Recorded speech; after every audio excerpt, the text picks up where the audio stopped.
Hello, Garland Nixon here, and it appears that some scroungy-looking mook has tried to put the move on Trump. Let's talk.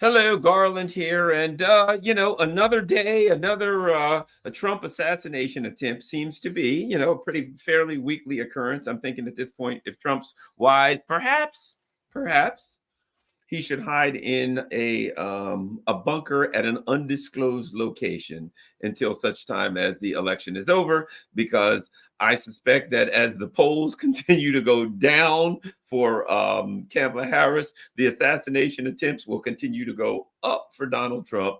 Just saying, it's throwing it out there. A couple of things that we need to talk about before this goes any further. How about we start here? A couple of I want to talk about it and what I think, but first let's look at a couple of news stories that I think are related. Okay, let's start with this one. I think this is related. You may not. So somebody tries to put the move on Trump. Be a little particular. And what does Hillary Clinton say? Finding a car that...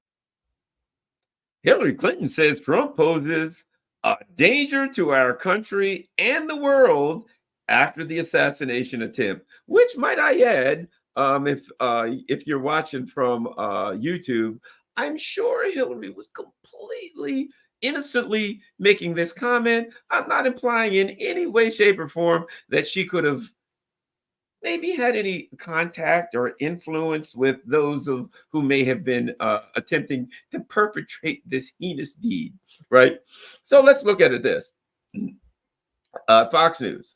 A day after a failed assassination attempt on Donald Trump, Hillary Clinton said Monday that the former president posed a danger to our country and the world. And as I've said many times, one of the when I was a kid, I used to like to watch Transformers, right? And a lot of people, that was a real boy cartoon back before they turned them into girl cartoons, oddly enough, before all the superheroes became transgendered, superheroes or something. And back then they had like various superheroes, right? We had Wonder Woman, we had, Ultraman, whatever the hell, but now I guess, those think they're not woke enough. But at any rate, I used to love Transformers, and they had an evil guy by the name of Megatron, and Megatron's second in command was named Starscream. Now, Megatron he was kind of like Hillary Clinton. He was never really nice to his second in command, and whenever something didn't go the way he wanted, which was pretty much every show, and those of you who have heard of ever watched the show will recall this a common phrase that was used by Megatron, and it went exactly like this again to his assistant Starscream. Starscream, you have failed me for the last time, right? It was always, you failed me for the last time this show, because you already knew the next show he was going to order Starscream to do something that would take away all of the Autobots, kill them all, destroy them, take their power cubes, whatever the hell. And Starscream was not going to be able to complete the task. And Megatron would say, "You failed me again, Starscream. Oh, no, rather, you have failed me for the last time." I get the feeling that after the word went out, it was on the news, an assassination attempt on Donald Trump, that Hillary Clinton was somewhere going, attempt. Did I hear them say attempt? She's grabbing Bill. You son of a bitch. Did they just say attempt? You know what I mean? She was pissed, right? And she picked up the phone and she called somebody at the CIA and she said, "You have failed me for the last time." But, they keep missing old Trumpy for some reason. So now let's think about this. I mean, let's just think about political etiquette here, right? Hillary, don't be so obvious, for God's sake. You can at least make it look like, usually when they take a swipe at Trump, you got to give Harris and Biden credit. Are they behind it? Yeah, well, let's just say somebody's behind it. But You got to give him credit for playing the game, right? Hey, Joe Biden, did you hear that somebody tried to kill Trump? Of course, Biden just mumbles, nine. You know what I mean? He just mumbles and bumbles. He don't know. And they're like, yeah, good, great, good way to go there, Joe. Hey, Kamala, did you hear that? Somebody tried to kill Trump. And Kamala goes, oh my, what a terrible and unfortunate thing. I'll have to call poor Donald Trump and see if he's okay and make sure he's all right. I feel really unfortunate. Somebody tried to kill him, huh? Oh boy, no comment. Okay, bye. See you later. Right? They at least play it off. Hillary does not have, that kind of etiquette. Let's face it. It's not something that's strange to Hillary. You know what I mean? People who cross Hillary, as they say about snitches, get stitches and end up in ditches, right? So Hillary, a day after, when the rest of DC is playing the game, the rest of the DC, the people who know the game were like, oh man, poor old Trumpy there. You better give him a little boy Secret Service. What a terrible thing.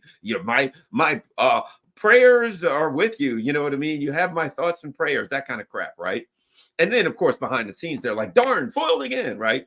Hillary doesn't have that kind of etiquette. Hillary's just like, a day after a failed assassination attempt on Donald Trump, Hillary Clinton said Monday that the former president posed a danger to our country. Imagine that.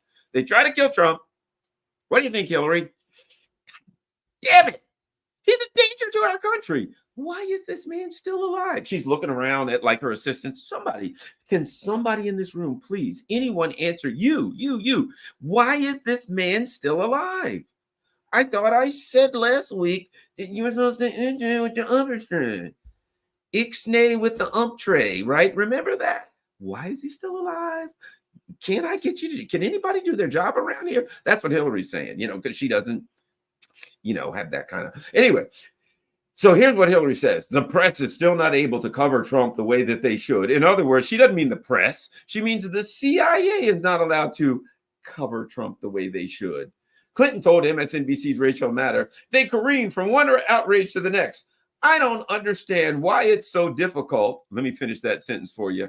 To kill one little person. But actually what she said was why it's so difficult for the press to have a consistent narrative about how dangerous Trump is. The late, great journalist Harry Evans one time said that journalists should, really try to achieve objectivity. And by that, he said, they should cover the object. And when she says cover the object, back when I was in law enforcement, when we taught at the well, look, for instance, I'd at the range and I would give commands. I'd say, okay, when I blow the whistle, you're going to fire 3 and you're going to cover the target and then you're going to fire 3 more, right? That's what she meant when she said cover the object. She meant that in the same way that I meant when I was at the shooting range.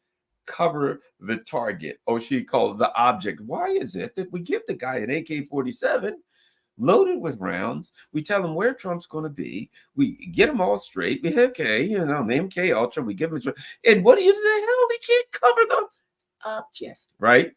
Well, the object, and she says, well, the object in this case, target, is Donald Trump, his demagoguery, his danger to our country and the world, and stick with it, right? So bottom line is this. I think it's pretty clear at this point where Hillary was going. She was not a happy camper. A day after an assassination attempt on Donald Trump, Hillary Clinton was angry because it was an attempt. It's pretty clear where Hillary's coming from. Somebody was supposed to do their job. Somebody didn't accomplish the task that they were assigned. And now she's not happy about it and she lets it know. Now, why? Why, might you ask? Why would somebody want to do a bad thing to Donald Trump? Here's something you might not have known. So let's cover this another second story before we get into this thing. It's a very important article, really, and you might not have seen it. It came out today, and let's talk about it. Very important article. Listen, look at this. Look who wrote it. Opinion by Robert F. Kennedy Jr. and Donald Trump Jr. So it's RFK Jr. and Donald Trump's son, and it was in The Hill. Opinion: negotiate with Moscow to end the Ukraine war and prevent nuclear devastation, right? Let me tell you something. It's a pretty damn good article. I think RFK Jr. wrote it, but it's a pretty damn good article. And here's what I would say. the fact that RFK Jr., who is in fact a surrogate for Trump now, and Donald Trump's son put their name on it makes it pretty clear that this is Donald Trump's political position. Very clear, Donald. He's a surrogate for Trump, right? Okay. The New York Times reported Thursday that the Biden administration is considering allowing the Ukraine to use NATO-provided long-range precision, blah, blah, blah. Such a decision would put the world at a greater risk of nuclear conflagration than at any time since the Cuban Missile Crisis, right? It's interesting. They go on to say that President Putin said that if they hit Russia, that means NATO countries are at war with Russia, right? He goes on to say some analysts believe Putin is bluffing, blah, blah, blah. But then he goes on to say these analysts are mistaking restraint for weakness. They're advocating a strategy of brinksmanship. Each escalation from HIMARS to cluster munitions to Abrams tanks to F-16s draws the world closer to the brink of Armageddon. Their logic seems to be that if you go to bear 5 times and it doesn't respond, it's safe to go to him even harder 6 times. Such a strategy might be reasonable if the bear had no teeth. The hawks in the Biden administration seem to have forgotten that Russia is a nuclear power. They've forgotten the wisdom of John F. Kennedy, who said in 1963, nuclear powers must avert those conditions which bring an adversary to a choice of either a humiliating retreat or a nuclear war, right? We should take this advice seriously. So he goes on to say, talk about this, right? The nuclear state, what you call it. Now, listen to this. You think Hillary and the neocons are happy? RFK Jr. writes, imagine if Russia were providing another country with missiles, training, and targeting information to strike deep into American territory. The U.S. would never tolerate it. We shouldn't expect Russia to tolerate it either. This game of nuclear chicken has gone far enough. There is no remaining step between firing U.S. missiles deep into Russian territory and a nuclear exchange. We cannot get any closer to the brink than this. And for what? Now, listen to this. You know the neocons aren't happy that the Trump people are writing this. He says, and for what? To weaken Russia, to control Ukraine's minerals. No vital American interest is at stake. To resist nuclear conflict for the sake of the new neoconservative fantasy of global full spectrum dominance is madness. The war fever in the U.S. foreign policy establishment is at such a pitch, it's hard to tell whether they believe their own rhetoric. In last Tuesday's debate, Vice President Kamala Harris conjured up images of Russian forces rolling across Europe. Surely she must know how absurd that is, right? So they're saying, now listen to this. RFK Jr. goes on to say, secondly, Russia made its war aims very clear at the outset, most notably Ukrainian neutrality and a halt to NATO's eastward expansion. Hundreds of thousands of lost lives and hundreds of billions of dollars later, no one is better off. Not Europe, not America, not Ukraine. It is past time to de-escalate this conflict. This is more important than any of the political issues our nation argues about. Nuclear war would mean the end of civilization, maybe even the end of the human species. Now, listen to what he ends with. Former President Donald Trump has vowed to end this war, but by the time he takes office, it might be too late. We need to demand right now that Harris and President Biden reverse this insane war agenda and open direct negotiations with Moscow. Robert F. Kennedy Jr. is an environmental lawyer and public health advocate. Donald Trump Jr. is executive president of the Trump Organization. Now, that, in case you hadn't known, now you'll notice something. Was that on the news? No, they didn't cover it whatsoever. So what I'm supposed to believe is that RFK Jr., notwithstanding that and I'll say this formally and officially, I disagree with his policies regarding Israel, certainly in Trump's and everybody else's in a ruling elite. But my point is not about that. It's about a genocide for all of us.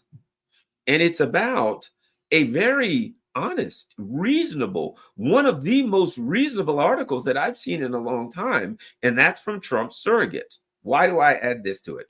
Because it doesn't shock me, based on that article, in those kinds of positions, that the ruling elite might have made a decision that Donald Trump is in the way, shall we say. Let's look at let's talk about this friggin', fluffy-haired mook that tried to move on Trump. He's a real piece of work. Let's talk about how we can look at this particular thing, right? Number one, Number one,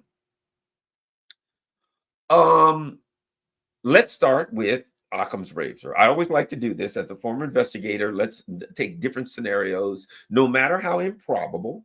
Let's find some different scenarios and see what it could possibly be. Okay, let's start here.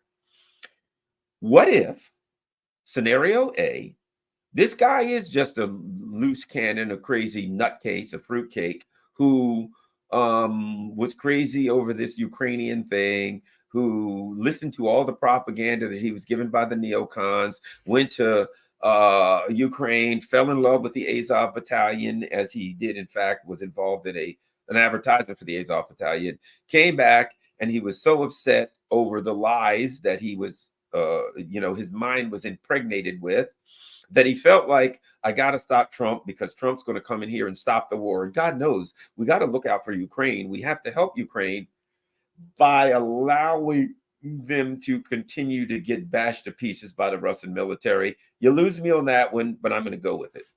Okay. They've made up their mind that the only way to help Russia, help Ukraine, is to make sure that generations of Ukrainian men get wiped out and that their infrastructure is flattened, and that the people live in um, a third world hell where they don't have electricity or water or anything like that, and winter's coming. That's the way you want to help Ukraine. Remind me never to ask these bastards to give me a hand when I'm in a time of need, okay? But if in fact that was the case, and this guy comes back and he says, I know how to take care of this, why, I'll just do Trump in. Then what we have then, if that were the case, what we would have then is blowback. What we would have then is U.S. foreign policy of lying, U.S. foreign policy of propagandizing their people with lies and the world with lies, um, is blowing back to the United States, and violence is coming back home from Ukraine. And now we have a goofball, crazy guy who's trying to kill a presidential candidate. Let's not forget that we had something, I don't remember if it was Rochester, Buffalo, somewhere up that wood, up in that frozen hellhole that is on the Canadian line. All jokes aside, it's really beautiful up there. I got a friend who's from Syracuse. I've been, it's wonderful up that way. But my point being, there was some guy who went in like a supermarket a while back and shot a bunch of black people, and he was sporting the same that Black Sun Nazi symbol that the Azov Battalion wears. So one could argue that we've already experienced some blowback from the Nazi supporting in Ukraine, but this guy comes back and tries to kill a presidential candidate, which would have been tremendous political, cultural, and emotional disruption for this country. I mean, first of all, most people would have, a lot of people who would have thought that the government was involved and that the Biden administration was involved and maybe inclined to, return fire, shall we say. So we could have had other killings. We could have all kinds of terrible things happen here, right? So this is blowback from neocon policy, if that were true. If that was true. Now, as I said, as a former investigator, I can't rule out the possibility. We never want to rule anything out until we know what it is. We don't know what it ain't. So we can't say for sure that it wasn't a kookball who just got back and said, Trump don't want to support Ukraine. For God's sake, RFK Jr. and Donald Trump Jr. is writing op-eds. Actually, that just came out today, but you get the point. That's a possibility, which would mean neocon blowback from neocon policy. Now, let's ask some questions that may lead one to question whether or not, in fact, that was the case, which I think we have to do. Here's a question that comes to mind. It's not just a question, but a scenario that makes you go, I don't understand how to answer for this. Donald Trump is currently running for president. You turn on the news one day, Donald Trump's in Arkansas doing a rally. Donald Trump's in Sheboygan doing a rally. Whatever the hell. Donald Trump's in Massachusetts. Donald Trump's in New Hampshire, right? Every other day, Donald Trump's somewhere doing a rally. Donald Trump is also has a home in, I think it's Trump Towers, right? New York. So there's, he could possibly be there. Donald Trump could be any number of places. Here's my point. Apparently, this putz showed up according to what we're being told, not that we don't know that it's true or false, but let's run with this. Apparently, this putz shows up at the golf course at the whatever fifth hole or whatever, 11 hours before, and he sits out there and he waits for Trump, right? Here's my question. Trump could be in New York. Trump could be in any damn where, Nevada. He could be in the swing states. I would think he'd be in the swing states, right? Why? How would this guy know on a given friggin' day that Trump would be in Florida? Of all the 50 states, Trump could be in any of them. But you could actually look and see where he's going to give maybe if it was at a Trump rally, you could at least say, well, there was an announcement that Trump was going to be at the rally, right? But it wasn't. Trump was on a day off playing golf. How does this guy know that Trump is playing golf at that location today? If he was there at 11 hours, so what? He's there 1 hour, 5 hours, 10 hours. How does he know on a given day?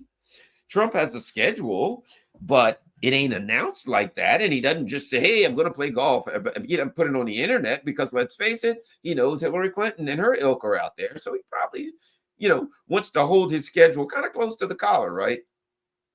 But for some reason, this guy had a clue, had an inkling, a hunch, one might say, that Donald Trump would be at a particular location within gunshot range on a particular day at a particular time. That's a really odd thing to inject into this conversation. How could he have found out? We don't know. That's a question we got to ask. Here's another one. Recently I got a couple of friends. One of them's named Dan Kovalik. Dan Kovalik recently had went to Venezuela to an anti-fascist. I'm sure that pissed off the Biden administration, but an anti-fascist convention, right? Yay, down with fascism, right? It sounds like a reasonable enough thing to me. Who's in favor of fascism? I think we know the answer to that, right? Well, he comes back, he gets to the airport. Now, Dan is a professor. He's a human rights attorney. He's an all-around good guy, right? He's opposing, genocide. He's been to Russia on numerous occasions. He's been to the Donbass. He's been to Syria. I had an opportunity to go to Syria with him a year or two ago, to be quite frank. I mean, no use me lying. I was chicken. I was scared. People were like, hey, we'll go to Syria. I'm like, yeah, that's a good idea. But what about Al-Qaeda? Well, they're not going to be in the area that we're in. I'm like, yeah, I don't think I'll go to Syria, right? So, okay, I'm checking. Sorry about that. You may thought greater of me, but I just felt like I was going to end up hugging an IED at some point. So I figured I'll just stay here with my friends and make a YouTube video. But Dan Kovalik went to Syria to see what's happening, traveled around, watched the election, right? Okay. So he's an all-around good guy fighting against genocide in Gaza, you name it, right? He's working on behalf of the Eastern Ukrainians in Donbass, trying to bring peace to them, and you name it. He gets back to the airport, they nab him. They take him away for 3 or 4 hours, question him, take his phone, the usual stuff that they do. Danny Shaw, another guy I know. Danny's big thing is Haiti. I met Danny in Venezuela a couple years ago. In fact, that's where I first met him. Great guy, wonderful guy, fighting against the man, fighting against the neocons and the establishment and all that stuff. Danny's a really good guy, doing a lot of Gaza stuff and all the same kind of stuff that Dan Kovalik does, right? He goes to London to this Palestine or Palestinian film festival thing, right? He comes back, lands at O'Hare. Guess what? They grab him. They drag him into some back room. They hold him there for 4 hours. They tell him they're not going to let him leave until he gives them his passwords. They violate every, amendment in the Constitution. They violate this guy's rights. And he's an anti-war, pro-peace, anti-genocide guy. So apparently Dan Kovalik is on their radar. He's a peace-loving guy. Can't have that. Apparently Danny Shaw is on their radar. He's a peace-loving guy. Got to follow this guy around, don't you?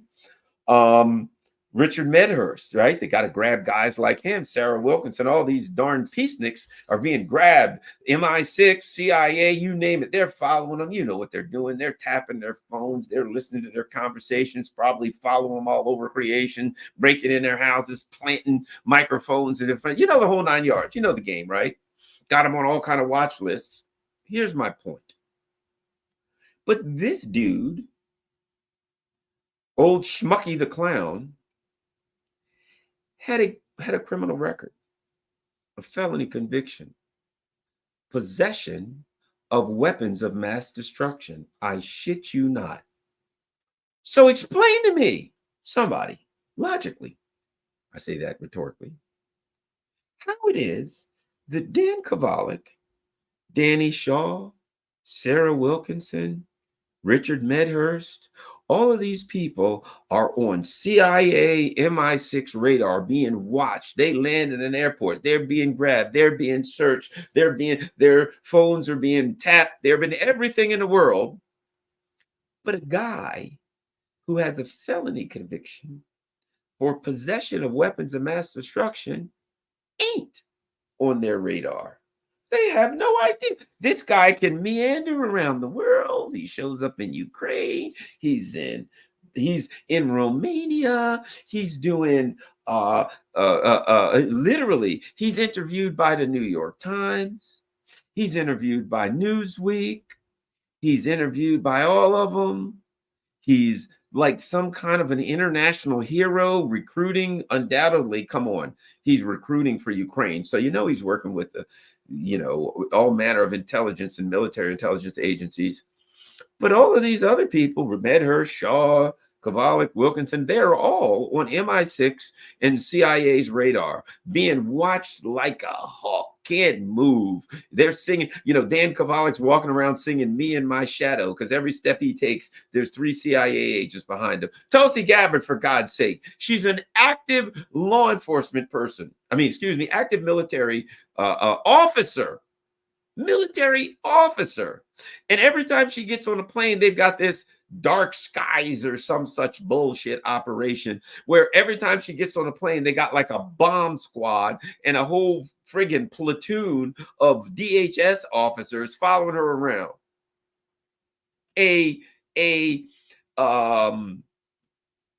active duty military officer who was a member of Congress, who formerly ran for president, and she is on the radar of the CIA and everybody else, DHS, and they got a whole team. A bomb squad is assigned to follow around an active duty officer in the U.S. military,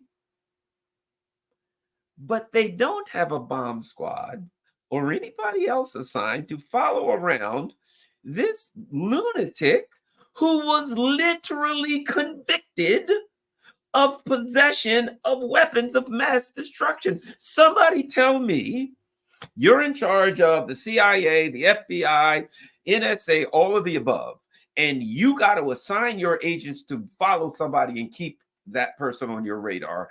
I'm going to give you 2 people. You choose one, because you only got a certain amount of officers and bomb squad guys and all that kind of stuff. You got a limited amount of resources, and they got to follow somebody, because hey, you'll be out of business if they don't, right? So here's your 2 suspects. Which one you going to choose? Suspect A, former member of Congress, ran for president, currently an active duty military officer who's in the public eye, a regular commenter on Fox News. Everybody knows who she is. That's option A. You got your bomb squad people who got to follow this person. That's suspect A. I'm going to give you suspect B. A lunatic with a felony conviction who was convicted of possession of weapons of mass destruction. You tell me, you're in charge of the intelligence community, which one of those suspects is going to be on your radar? I'm just saying, if you were convicted of possession of weapons of mass destruction, that's what we used to call in the legal community a clue that you could be dangerous. Now, not only do I ask myself this, he's a felon. How's he get his hands on a AK-47, a military assault rifle, and bullets? So I'm supposed to believe that this guy who was convicted of, let me find it. Wait a minute.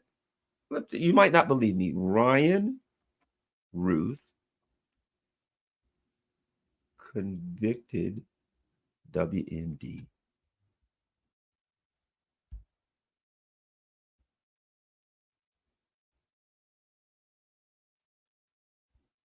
Oh, it's going to be uh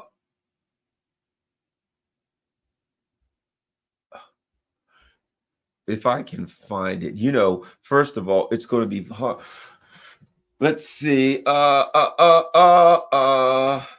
Here we go. Ruth is let's see if we got it. Had bizarre social media posts. It's going to be hard to find it because they're going to hide everything about this guy.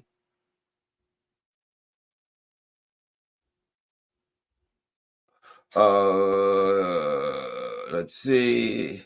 Oh, listen to this. Ruth was convicted in 2002 of possessing a weapon of mass destruction, according to North Carolina. He barricaded himself inside a business with a gun in Greensboro. He was sentenced for driving without a license, carrying a concealed weapon, hit and run, convicted of possessing stolen goods. He was given probation. Imagine that. Isn't that interesting? Hey, what do you got there? Well, I got a weapon of mass destruction, and I think I'll barricade myself in a place in a house. And what do you think would happen to you? First of all, I can tell you what happened to you. They'd shoot you full of holes. So he was. So that's all we got on this guy. This is his record. The North Carolina has records for Ruth going back to 1997 for charges such as no operator's license, convicted in 2002 of possessing a weapon of mass destruction. Let me see if I see the news on that. Man with gun barricades himself inside a business, 2002. An armed man was arrested Monday morning after barricading himself in a business during a 3-hour standoff, police said. Ryan Ruth, 36, was arrested without incident at 1 a.m. Police said Ruth was pulled over about 10 p.m. Sunday during a traffic stop. But police said, he put his hand on a firearm and drove to United Roofing, where he remained barricaded inside. He was charged with carrying a concealed weapon, possession of a weapon of mass destruction, referring to a fully automatic machine gun. He was charged with resisting, delaying and obstructing a law enforcement officer, driving while license revoked. So, I'm just saying, one might look at that and think to yourself, maybe, just maybe, that guy would be on the intelligence agency's watch list or something, rather than spend all their time chasing people who are opposed to genocide and active duty law enforcement officers who were former presidential candidates. Perhaps you could use your resources a little more judiciously. I'm just throwing that out there. So all I'm saying is this. You got a machine gun toting lunatic. And might I add, apparently he's a Ukrainiac. Apparently he's running back and forth to Ukraine. He's recruiting.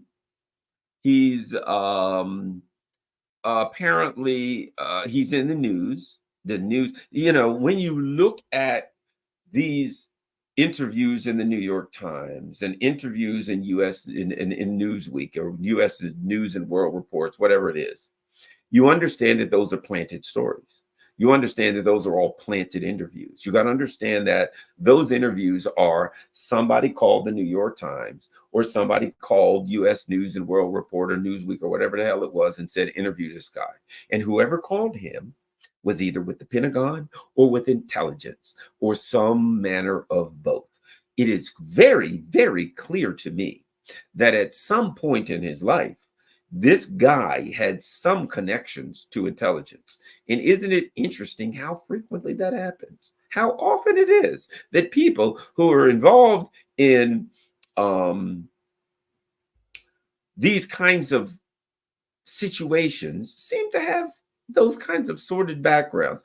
The guy, what was his name? What's his name, Ray? The guy that shot Martin Luther King, right? Let me give you an example. The guy that shot Martin Luther King. We're supposed to believe that this guy broke out of a like Kentucky prison. So he was a jailbird. He was on the run, right? And somehow he got his hand on a gun to shoot Martin Luther King. And he had two passports, two fake passports. So here's a guy who um, shot Martin Luther King, and immediately he goes to Toronto. Where the hell did he get the money to go to Toronto? And where did he get these fake passports? He then goes to London. And how the hell did he go to London with what money? Who was paying for it? This guy, Martin Luther King, just got shot. And there's like an all points bulletin lookout for this guy. And he's going to Toronto. And then he's taking it. And then he goes to London. And then he's en route to either South Africa or Rhodesia, one of these countries that at the time was highly controlled by the British Empire, right? At least highly connected to the British Empire. So let's face it. It's very clear that the guy who killed Martin Luther King was an intelligence operative. If he is even the guy who killed Martin Luther King, there have been numerous investigations that have determined that where the shot was supposed to be fired from Martin Luther King, he would have had to contort himself like Gumby, or some people had to know the Gumby reference, but like a pretzel in order to get the shot off. It was nigh impossible. So the guy who killed Martin Luther King was a guy who had broke out of prison, who somehow then had the money and the wherewithal to travel to Toronto, to get somehow two fake passports, to travel to Britain with plans to travel on. He supposedly set that up himself. And where did he get the fake passports? In other words, he was an intelligence operation, and intelligence killed Martin Luther King. It's pretty clear. Let's face it, the FBI, when a couple years ago, there was a release of FBI files, and there was one FBI file, look it up, that was literal Mur King, M-U-R, for Murder King. They had a file that basically said Murder King. So come on. I think it's pretty clear what happened, right? These people who are involved in intelligence operations are often people who, for some strange reason, they don't have the financial wherewithal to travel around the world, but they do. And they stay wherever they want. I mean, think about this. If you wanted right now to travel to Ukraine, to Kiev, could you get there? There was a war going on. Do you think it was easy to get in and get out? And once you got there, how would you get to where you were going? You don't speak Ukrainian. How would you know where to go? How would you pay? How would you think, oh my God, I could get robbed? There's a lot of crime in Ukraine. But you're moving around. And once you got there, you're doing interviews and shit like that. And then he's like, well, I was in this city and things weren't working out, so I went to that city. How do you travel around when you don't speak the language? When you don't have a job? When you don't have any money?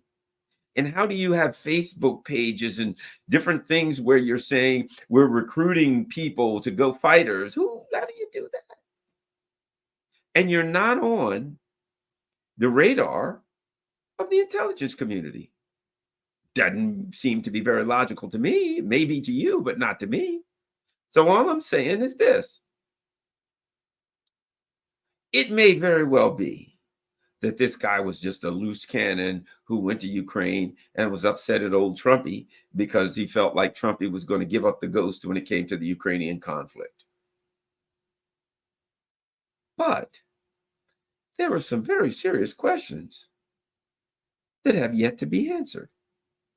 And at this point, I think the American people can only really come to one conclusion, and that is that there is a move afoot that is being financed and put together by people in very high places to ensure that Donald Trump never becomes president.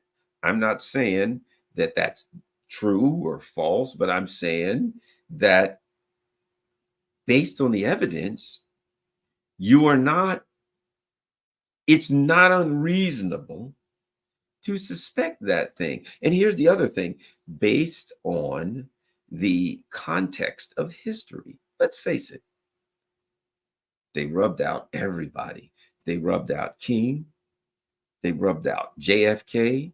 They rubbed out RFK. They rubbed out Malcolm X. Who knows how many anti-war people that we think died or killed themselves? Harvey Milk. Who knows? Maybe they killed him. All of the people that supposedly we think or we were told killed themselves.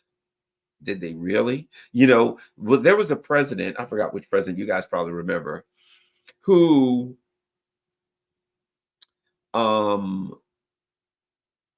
got sworn in and like within 48 hours died of pneumonia. You got to ask yourself, did he really die of pneumonia? And then he was replaced by like some right-wing system guy immediately. You have to ask yourself, did he really die of pneumonia? Or was the pneumonia a pillow being held over his head until he stopped struggling while three goons held his arms and legs? What about the infamous killing of Abraham Lincoln? Now, let me ask you this. Why is it that they rewrote history when it came to King, right? Well, I mean, excuse me, Abraham Lincoln. When it comes to the death of Abraham Lincoln, what are we told? That some crazy actor just happened to crawl down from above and, a lone gunman killed Abraham Lincoln. But what we're not told is the truth. Did you know that there were 5 people hanged in connection to that? One of them was a woman, that it was a massive um, uh, um, attack, that they tried to kill everybody in the Lincoln administration. One of the guys' name was Seward, I think, and he was in the bed recovering from I don't remember, from the injury or illness, whatever. He was pretty bad off, sick, and he was in a bed when the armed intruder came in with a knife to kill him. But he was a badass guy. He fought the guy. Apparently, he got the guy's knife from him and stabbed the guy himself. So he was a badass dude. He wasn't to be trifled with. But here's my point. American history was rewritten. So we're supposed to believe that a lone gunman shot Abraham Lincoln, but it wasn't. It was a vast conspiracy that was intended to decapitate the entire Lincoln administration and kill all of his cabinet, his closest associates in his cabinet. Why is it that they lie to us? And everybody's only taught about the lone gunman. Isn't that the story? A lone gunman? But it wasn't a lone gunman. Look it up. Let me show you something. Watch this. The plot against Abraham Lincoln. I'm going to say the conspiracy. And let me just look that up. Let me show you something. Watch this. Just saying, this is related.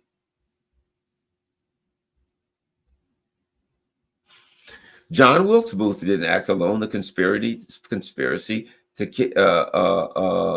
kill Lincoln, right? And they get all about it. Bill Booth, okay, but Booth hadn't acted alone.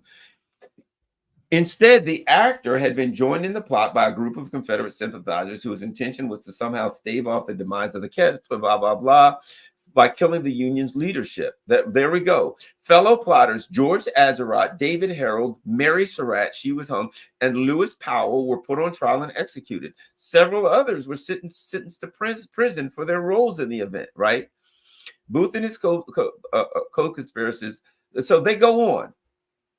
Though here's the thing, the 4 members of there are all of them. Lewis Powell, native of Alabama, right? David Harold, the son of a clerk at the Navy store in Washington, right?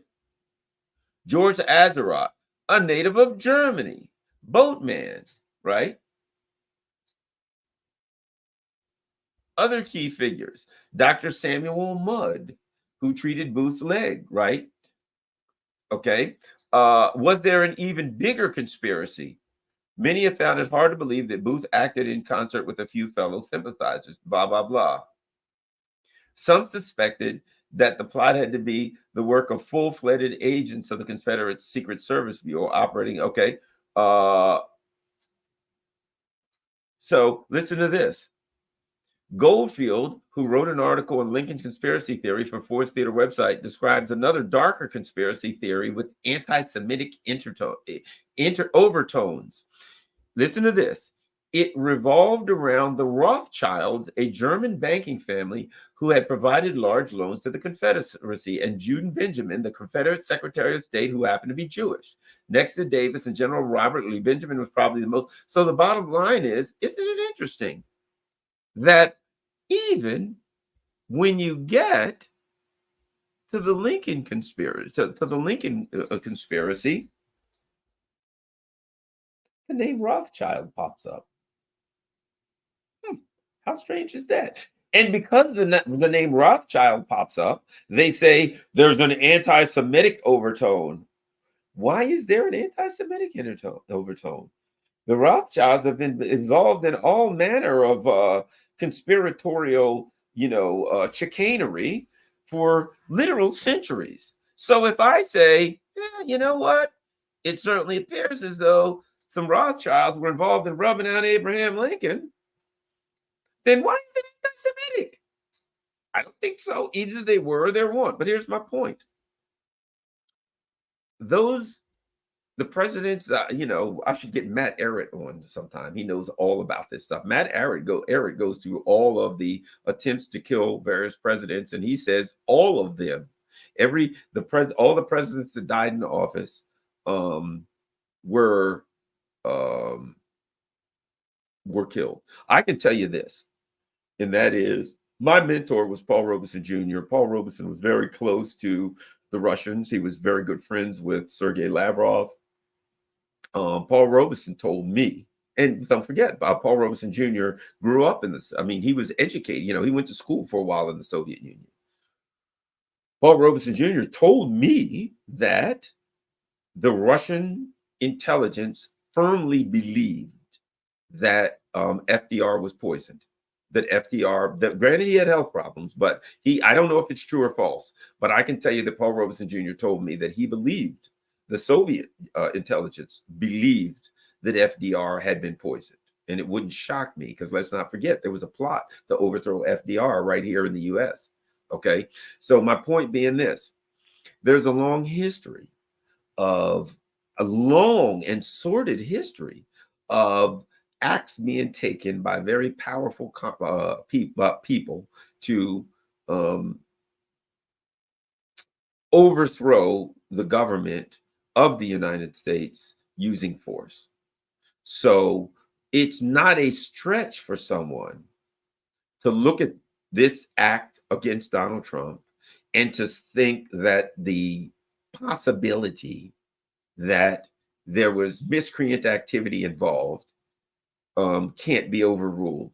And particularly when within 24 hours after the mishap, shall we say, Hillary Clinton's on national TV. She's on Fox News. She's being, I don't know where she's on Fox. Fox News reported it, but she's being interviewed saying, rats, darn, oh, fiddlesticks, for God's sake. That Hillary Clinton's out there saying he's a threat to the world. Now, the Trump people, and I know they have to say this, and a lot of professional people in professional places have to say things like, well, it's the Democrats' fault because they're saying terrible things about Donald Trump. They're saying that he's a threat to the world. And therefore, lunatics like this guy and this other kid who was conspicuously in a BlackRock commercial, that lunatics like them, well, listen to the Democrats and all these people say terrible things about Trump and how he's a threat to the world. And therefore, they will be motivated to stop this threat to the world. Not that. That is not a reasonable argument. Not that isn't, it's not unreasonable to posit that as a theory, right? It's certainly not unreasonable. Unless you suspect that these were not lone wolf gunmen. Unless you suspect. Now, even if I put it like this, even if you do suspect it because these people are in the mainstream. Maybe they can't come out and say what they suspect. But I'm just saying, amongst us, to me, it seems pretty clear that there's a history of powerful people taking out those who they don't want to either remain in power or come to power.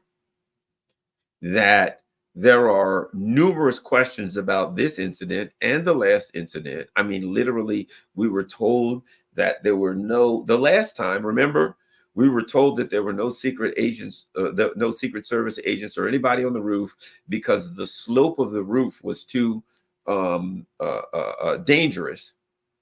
It was too steep of a slope for the Secret Service men to safely get on. However, for some reason, the shooter could crawl all over there like it was nothing. And in fact, we saw pictures the next day of like a 70-year-old man just wandering around on that roof, just wandering around, looking, taking pictures, what have you. Now, a 70-year-old dude could wander around on the roof, but DHS and Secret Service agents, it was just too dangerous for them. Oh, by the way, it wasn't too dangerous for the shooter. And a crowd of people could stand there, look at the roof, and say, hey, look, there's a shooter on the roof. And all of them point up simultaneously. There's a gigantic crowd of people pointing to the roof, saying, hey, there's a freaking guy on the roof with a gun. And all of the Secret Service agents in the area, DHF, cops, everybody whose job was to ensure the safety of the VIP, that's what you call them, who conspicuously left one roof unattended to. For some reason, they all decided not to look at that roof, even when everybody pointed to them. What did they have to do? 100 people are pointing at a roof saying, hey, there's a guy on the roof crawling around and he's got a gun. And they're like, huh? A what on the who? And he's got a what? Oh, pop, pop, pop, pop, pop. Oh, no. Who could have possibly saw that coming? And we're supposed to just accept that uncritically? And now, a couple months later, some guy happens to have, I guess, happened upon Donald Trump's schedule to figure out where Donald Trump was going to be on a given day. Of all the 50 states, at least let's narrow it down. Let's narrow it down to the 7 battleground states, plus Florida, plus New York, because he has a home in both of those. So let's say those are the states, right? The Florida, New York, and the rest of the battleground states. Somehow, this guy not only picked the state that Trump was going to be in on a given day, he picked the location that Trump was going to play golf, and he got out on a golf course with a long rifle, waiting for Trump, and nobody noticed until the last minute. Nobody. They don't have cameras. The Secret Service didn't clear the golf course. So the Secret Service didn't walk the course before Trump even set foot on it. They didn't say, okay, former president's going to be on the course. Wouldn't you think they would walk the course?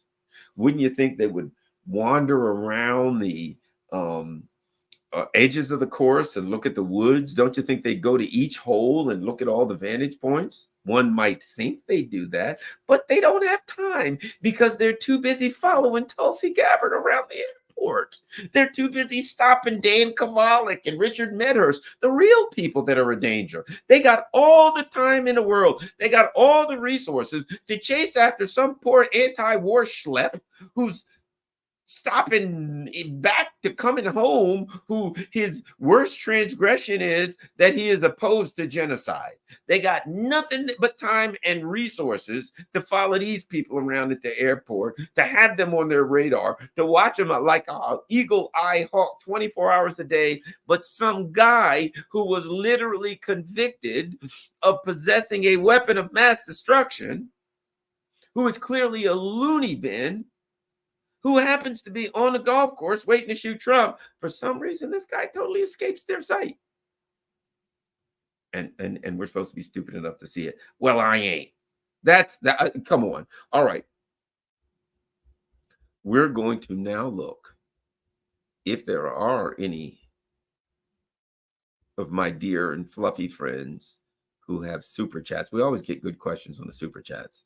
Good old Rolf Steiner says, Garland, Ryan was a true hater of Russians and thought America was the great defender of freedom. He was a perfect recruit for the American Manifest Esprit. Oh, of course. Look, they knew how to find a Patsy, Rolf. You are correct. They get a guy. Well, and not only that, whether he was a hater of Russia and thought America was a great defender of freedom from the beginning, I don't know. But they take these people and they instill these kind of things in their mind and they indoctrinate them and they do all the things they need until they're the perfect Patsy. So I'm with you, Rolf. How about we go to Sean? Welcome, USA. You're now the youngest banana republic. Thanks a lot. All right. Rolf again says, Americans have indeed committed some of the heinous crimes, slavery, genocide, and war crimes, and yet they are the saviors of the world. How is this so? It's so because there are a lot of suckers that still want to believe it. They want to believe that they found out that everybody's saying Dad's a serial killer, and they don't want to believe him. You know, I once knew a guy, true story. He met this woman. She was living with him. She was pretty hot, to be quite frank with you. She was very, very hot. She was gorgeous. And I understood from the perspective of aesthetics why he was interested in her. But at any rate, let me go straight to the end of the story and I'll tell you how it's related. She ended up stealing a lot of stuff from him and getting credit cards and gold. And she was a scammer. She was a con artist. And this guy was in court for a number of years trying to get his credit and everything cleared because she bought a lot of stuff in his name and ended up stealing his stuff and running out of state. And luckily the cops caught her, right? Oh crap, I forgot where I was going with this. It'll come back to me in a second. But at any rate, this was very, very an important part of the story. Oh, okay. Here's the bottom line. At some point, he told me that she had like an old boyfriend that was like, hey, man, you need to stay away from her. Hey, I need to talk to you. And she was like, stay away from that guy. He's crazy. He just hates me. And so this guy kept trying to get in touch with him saying, stay away from her. She's trouble. She's trouble. Stay away from her. But he would never listen.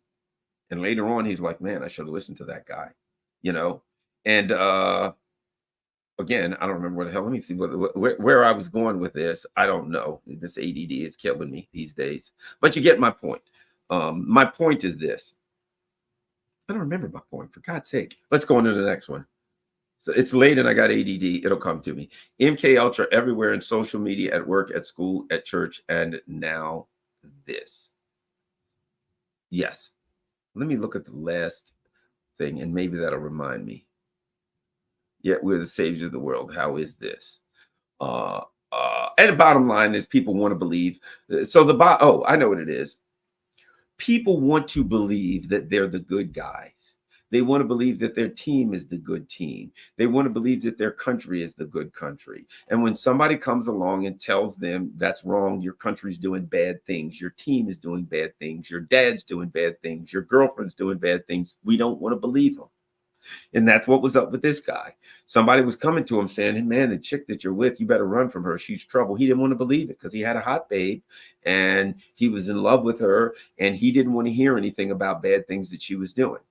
And that's how it is. Americans don't want to hear the truth about their country. They can't stand it. And when somebody comes and tries to tell them, they will reject that.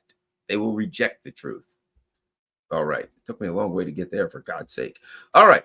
Next, Sean.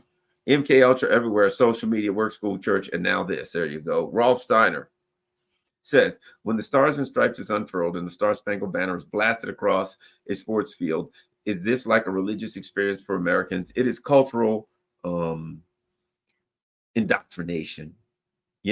Everything you see right now. You can't watch a football game without a bunch of guys standing around. They've like on their hat, this particular week is in camouflage. And they're like, this week is for the troops or protecting America. Thank you for protecting America. Thank you for protecting our freedoms, right? How do they protect our freedoms? By going to another country, overthrowing the government so they can steal all the oil for the oligarchs. That's how they protect our freedom, making the world safe for oligarchs and corporate thievery.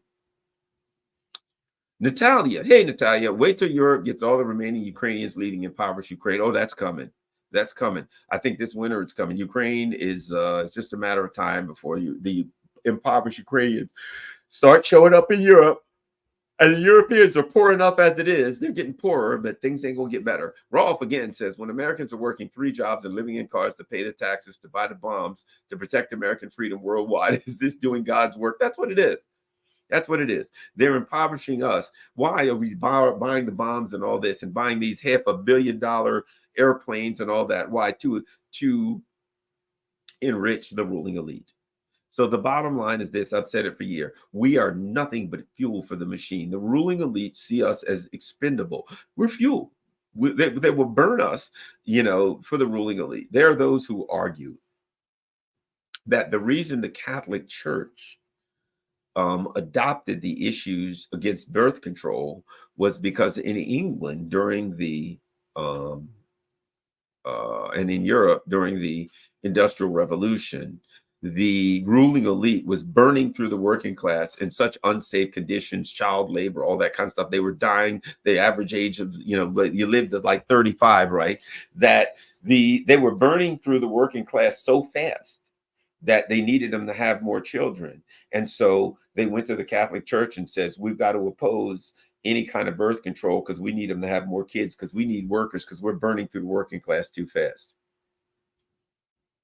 Let's go to Lucas. Lucas says, dude has the MK Ultra stare. Yeah, he's I think he's a patsy. Maybe I'm wrong. And I think a lot of other people too. Rolf again says, America is a golden calf and we will suck it dry, chop it up, and sell it off piece by piece until there's nothing left but the world's biggest welfare state that we will create and control. Bibi Netanyahu. Yeah, I'm sure. That sounds about right. That they're going to turn it into nothing. That whole, I used to be for the, what's it called? What do they call it? A universal basic income. I used to be like, that's a good idea, give people money, until I realized something. The universal basic income is an admission by the ruling elite. It's an admission that the system we have no longer creates the jobs that can provide for the working class, that can provide for the average person. And what they want to do is they want to get you to get used to a lower standard of living. So they want to give you a universal basic income that you're going to live off, basically welfare. They'll give you just enough that you can be impoverished and you don't have to work. And what is going to happen if they give you a universal basic income? You know what's going to happen? As soon as you get that universal basic income check, it goes into your bank in digital money at the beginning of the month. And what happens to it? You pay your rent to some BlackRock-owned company. You pay your car insurance to some BlackRock-owned company. You pay your car payment, your gas and electric company, which has then been outsourced and sold off to a BlackRock-owned company. Basically, what would happen is you would get a universal basic income. You would use it to pay all your bills, which would go right back to the ruling elite, and you'd have pennies left to survive on the rest of the month. It is something just to get you accustomed to living in poverty and to give you the illusion that they were giving you a basic income, because as soon as you got that basic income, it would go right into the hands of the ruling elite in rent and credit card fees and things of that nature. So I figured out about that. Let's keep going. Let us continue and see if there's anything. Oh. All right. Alex says, always enjoying the art of using words. Most open-minded, analytical mind on YouTube. Thank you very much. Thank you very much. Ooh, how about we go here? Daniel Hill says, you're a good man, Garland. Love your unique and incisive narrative. Our political class have lost control of the narrative. Ruling party in bed with Zionists, now legislating to censor the internet. That's the bottom line. They are trying to shut people down from knowing the truth. Or look, let's say this. I don't know the truth and you don't know the truth. We're trying to have an intellectual and philosophical discussion. And the discussion is being generated by people who aren't the ruling elite. And that's what they can't accept. They come up with a narrative and you accept it. That's the way it's supposed to work. And when people like us get together and say, well, what about this? Maybe it's this. I don't trust these bastards. They got to shut their mouths because we're getting too close to the truth. Anything on Rockfin? Let's go. Thank you very much. Eleanor Johnson, Gene Whitman. This guy didn't even fire a shot. They said, doesn't that make it an alleged conspiracy, not an assassination attempt? In theory, yes. But let's face it, if you think that wasn't the plan, he wasn't over there sunning himself. He wasn't hanging out in the woods hoping to see an alligator or get a, he wasn't bird watching, hoping to see a speckle-throated warbler, pal. Trust me when I tell you this. He had a plan, and I don't think he was the one that concocted that plan. That's my thought. You may disagree. Lucas says,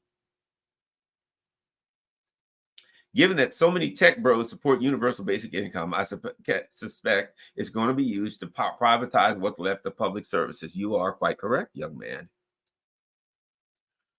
Conscious Gentile says, does AIPAC want World War III in Ukraine? AIPAC is, here's the thing about it. Let me say this.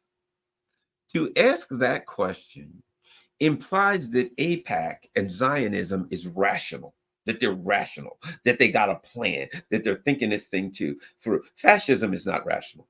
There's nothing rational about fascism. Fascism is, there's a term reactionary, right? Fascism reacts to things about it with fury and anger, right? There are those who say imperialism is the outward, is the foreign policy of fascism is imperialism, and the internal policy is fascism, right? But those are just words. They don't mean anything. But the bottom line is this.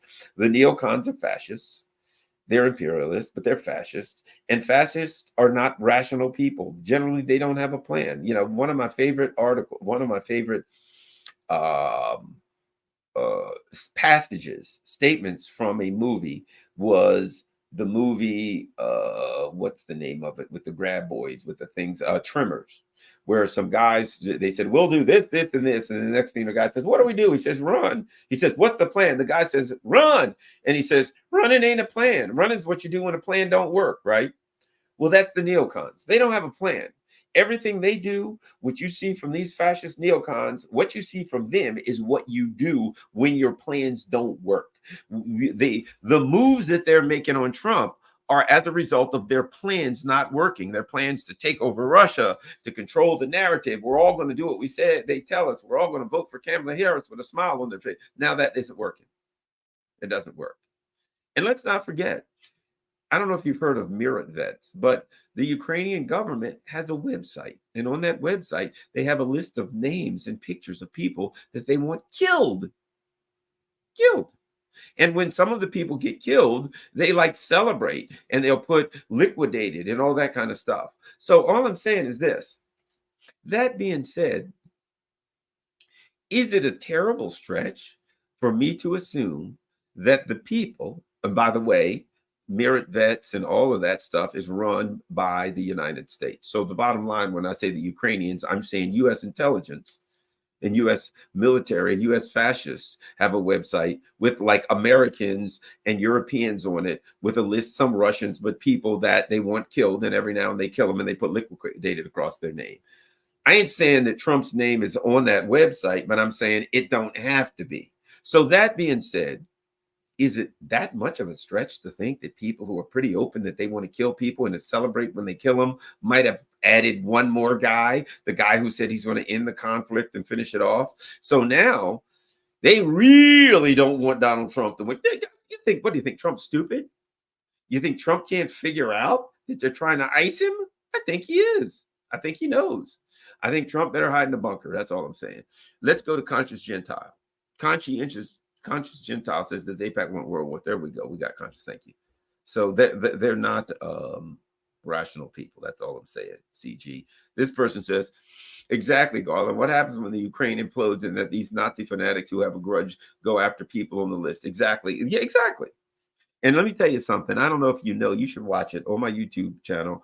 I've got what I consider a prophetic speech. I went before the United Nations Security Council and I gave a speech. And in that speech, I said to the Europeans, I know they weren't happy about it. The guy from England was giving me the hairy eyeball like that. I smiled at him. But they said that, look, the time's going to come when these lunatics, and I'm paraphrasing, I'd say it like this, from Ukraine are going to show up in Europe. They're going to show up at airports shooting down commercial airliners. They're going to show up, maybe some politician who they feel that didn't support Ukraine or the Nazis enough. They're going to show up with shoulder-fired rockets blowing up their convoys, etc. I said, you guys are in danger. You're putting yourself in danger. You're supporting these extremists. You're arming to the teeth. And at some point, those arms are going to leak out into Europe. And the violence, the subsequent violence will leak out into Europe from Ukraine. And you guys are going to pay a price. Well, one could argue either that's what's happening right now, or the violence in Ukraine is leaking out here because the US intelligence agencies have decided that they need to put a halt to a certain person's political aspirations, shall we say. Arcane Tucker Carlson should have done the presidential debate. I think that's it. The deep state will try to get Trump to carry a pager. There you go. Oh, let's see what we got. Conscientious says, why do Democrats support nuclear war? Dude, if I had the answer to that, I would put it in a spray can and become rich. I don't know. The neocon, and keep in mind something. When you say Democrats, that's a uniparty. Look, why do you think Dick Cheney and all of these neocon Republicans are now supporting Kamala Harris? The machine, the foreign policy blob, the neocons in Washington from both parties, they're all one. They're trying to fool you into thinking that they're Democrats or Republicans. Rolf says, are psych Ukrainiacs roaming the U.S. a danger? Yes, they are. Yes, they are a danger. And I think we're going to see over the course of time, they're going to, get here, and we're going to see 9/11 kind of things going on. Now, someone says they're called rhinos, Garland. Here's what I would argue. If you go to Congress, they ain't the rhino, you are. They run the party. They own the party. They decide what's going on on the party. The only problem they got is Trump, because the people in the party want Trump and they don't. But they're not the rhinos. You're the rhino. They are the real party. They are the real blob. They are the real ruling elite. This is a party, just like the Democrats, whose job is to represent the ruling elite. You're the one that's out of place, not them. Keep in mind something. When you're the Democrats, he's a dino, Democrat name only. He's a rhino, Republican in name only. No. They are the people who run the party. They're the people with the power. You're the one on the outside. That's what you have to understand. You got to understand that there's a reason that now Kamala Harris, just like Hillary Clinton, have all of these Republicans that are supporting her, because the name Democrat and Republican is something conveniently used to fool you. These are people who represent the ruling elite. All right. Thanks a lot, everybody. Someone says either stay the same about progressives, wherever you are. Yeah, see, those names don't mean anything anymore, right? Oh, I'm a progressive. That doesn't mean anything. These are words now that are used to fool you. At this point, ignore them. People are calling names. You're a progressive. This person's a Republican. This person's a conservative. This person's a libertarian. Oh, this person's you fill in the blank. Democratic socialist. All that, the Marxist, whatever, all that means nothing. I don't care what you call yourself. I care what your policies are. I'm going to listen to you. Do you think about this. Robert Fico is an old school lefty socialist in charge of Slovakia. A guy who, interestingly, an old weird guy who had no record of ever killing anybody before, shot Robert Fico and tried to kill him, right? Next to him, it's a very conservative guy by the name of Viktor Orban, who they don't like any better. They hate them both. Why? One's a lefty, far lefty, and one's a right-wing conservative guy. They hate him equally. Why? Because of their policies. They don't care what you call yourself, and they don't care about your foundational ideology. They care that you do what the empire, they care that you do what the ruling elite tell you to do. And if you don't do what the ruling elite tell you to do, I'm a lefty, and I got a lot of friends who are conservatives and libertarians and Trump supporters, you name it, socialists, communists, you name it. And a lot of them come together and say, in fact, the 28th, I'm speaking at Rage Against the War Machine in DC. It's libertarians mostly giving it. Conservatives, all kinds of people there. Why? Because we are all people who understand that we're being had and it's time to go in another direction, and that we can agree on certain things. We believe in democracy, that the people choose. This ain't democracy. Thanks a lot, everybody. I'm going to get going. I'm out. Oh, by the way, make sure you make sure you share this on all your social media platforms. And if you can afford it, patreon.com or PayPal or buy me a coffee, whatever the case may be, if you can support the channel, I would appreciate it. Oh, one more. We got conscious. Russian citizens have nuclear bunkers. We don't. Why doesn't anyone mention this? You know what? If there was a nuclear war, I don't want a bunker. I'm sorry. If there's a nuclear war, I'd rather just go out in the first blast. I don't want to, just think there's a nuclear bunker. So you get down in there, and what are you going to do? Afterwards, you can't come out because there's nuclear radiation everywhere. So you can't really come out, number one. Number two, if you come out, everybody's dead. And what are you going to do while you're in there? What are you going to do? Well, we're underground and we've got food for 25 years and water and all these things. Okay, so what are we going to do? We're just going to sit inside this bunker for 25 years until we die. Or, of course, we make it ill, we make it cancer, whatever. We don't have any operating rooms. So if you get sick, you're just going to die in horrific pain of whatever disease you got. We don't necessarily have morphine. So we're just going to sit in here until we die in this bunker. I think I'd rather hug the first missile that hit, to be quite frank. I mean, who wants to live in a bunker and then die? But at any rate, I'm out. Have a great day. And share this on all your social media platforms. Peace.